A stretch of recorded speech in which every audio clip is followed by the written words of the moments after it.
Good morning, Coryell's class. Good morning, Mr. Hunter. Did we just finish multiplying decimals by powers of 10? Yes. Can you?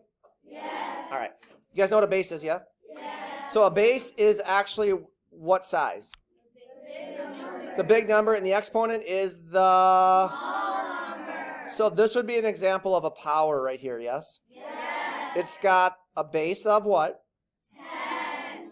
This is good. This is really good. An exponent of what? 2.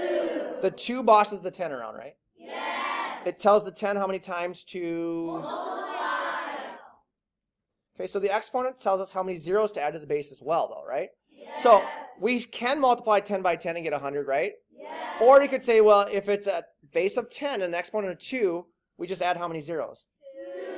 2. If it's a base of 10 and an exponent of 4, how many zeros do we add? 4. So there's a couple different ways of looking at that, yeah? Yes. What does shift mean? What's the big key word for shift? Move. So we're going to talk about shifting decimal points now, okay? Yes. So our first problem was 14 hundredths times 10. Yes.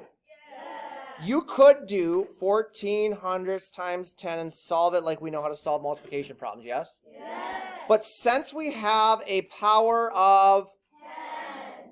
we can do this decimal point bunny hop thing, right? Yes. How many zeros are in 10?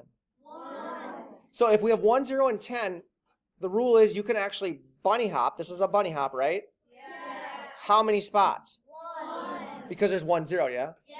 So 14 hundredths really becomes... 1.4. Yeah, so 1 and 4 tenths, right? Yes. How many... Wait, is this a power of 10? Yes. Yeah, it's actually a power of 10 because it's a 1 with all zeros after it, yes? Yes. How many zeros are in 1,000? 3. 3. So what we did is we bunny hopped 1, 2, 3 spots, right? Yes. But it left a blank. What do we fill in the blank? 0. Because zero's a what? Place value. So our final answer is 140. Yes. Is our decimal point technically right there? Yes. How many bunny hops do I do if I have a base 10 and an exponent of 4? 4. So I did 1, 2, 3, 4, right? Yes. Which way do we move when we are multiplying by a power of 10?